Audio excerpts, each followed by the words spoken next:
Hey, what's up mga ka-rides? Kumusta kayo? Ayan, sa araw na to ay mag-unboxing tayo. Actually, unplastic ulit yan. So, ayan, nabili natin online mga ka-rides para sa bike natin syempre. So, ano nga ba to? Hindi ko alam eh. Dalawa yun in-order. Actually, tatlo to. Wala pa yung isa. Ito yata yung rotor disc na binili natin. Yung SRAM. So, after 2 years, so nakapagpalit din tayo na rotor disc natin mga ka-rides. Tingnan natin. Ang hirap naman buksan ito. Doble-doble plastic. Ayun, dito pala sa kabila. So, ayan. Isa lang yung binili ko kasi yung sa harap ko, goods pa naman. Kaya lang yung sa likod ko, medyo sunog na. Kaya palitan na natin. Kasi maglo-long ride tayo. Mahirap na, syempre, di ba? Dapat condition yung bike natin. Ayan. So, isang mabilisang plastic lang. Balot na balot, ha. Pinoy balot. Ayan. So balot na balot ang ating biniling rotor disc. Yan, SRAM mga rides. And 160. Yung size niya, 160. Tingnan natin kung 160 to kasi 160 yung order natin. Oops, ayos. Legit.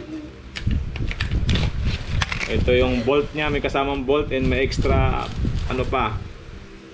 Nut pa. And then, bolt pa rin.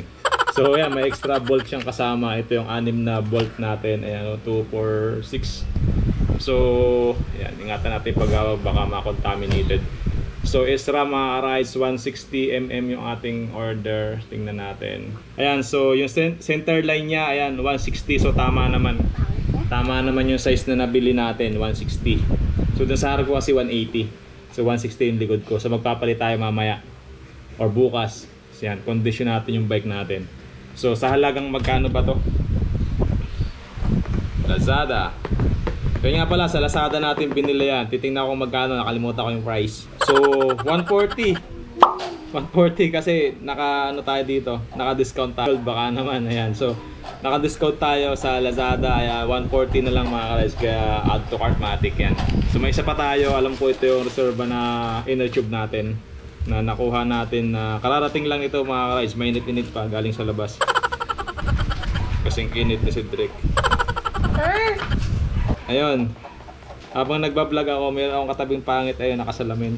So ito yung ano, nakuha natin. So 109 yung isa, bali 213. Dalawa na to mga ka-rides. So buksan natin ulit. Unplastic natin ng mabilis. Yan. Balot na balot. Baho, may goma. So para safe tayo sa mga ride natin at mabilis tayong in case mga long ride din naiwasan yung mga flat na nangyayari.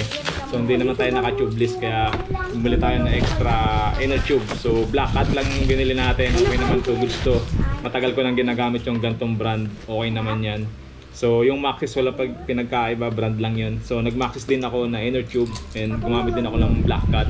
Sa experience ko, harap likod tinesting ko. So halos sabay lang sila. Halos sabay kong ginamit, halos sabay lang din tumagal lang na ginagamit ko pa. More than 2 years na. So, reserva natin to. Kailangan may spare tayo sa mga long rides. So, may dala tayong inner tube. Nabili din natin Lazada online. So, maganda doon. Legit naman yung seller niya. And na-check ko, ayan, legit din yung product nila. So, buksan natin para ma-sure natin na legit ba talaga to. Oh, ayan, goods naman. So, compatible siya sa size ng 29er. Ayan, so 29er yung ating gulong. 29, 28. Ayan, so dapat naka shredder to kasi ayaw ko ng freesta. Ayan, tama naman din. Buksan ko na nga para mapakita ko sa inyo. Oh, ayan, so ayan yung pito niya. So, yun. Yung size niya compatible sa from 1.95 to 2.1. Yan, 2.1 yung gulong natin kaya match na match to mga rides. So gagamitin lang natin tong spare na inner tube. So dadali natin sa long ride natin. Alright, so yun, sa mga gusto at naghahanap din ng mga ganito, hindi ako nag-i-endorse ng product nila pero try nyo rin yung link mga ka-rides. Kapag kinilik yung link, ginamit yung link natin, kahit pa paano may commission tayo doon kahit pa paano. So laking tulong sa atin yun. Alright, thank you, maraming salamat at ingat kayo lagi, ride safe. What's up mga Alright. Over na naman. Ito nga pala yung pangit kong kasama yan. Salamin. Kaya tatlong pangit yan. Ako lang yung pinakapogi dito.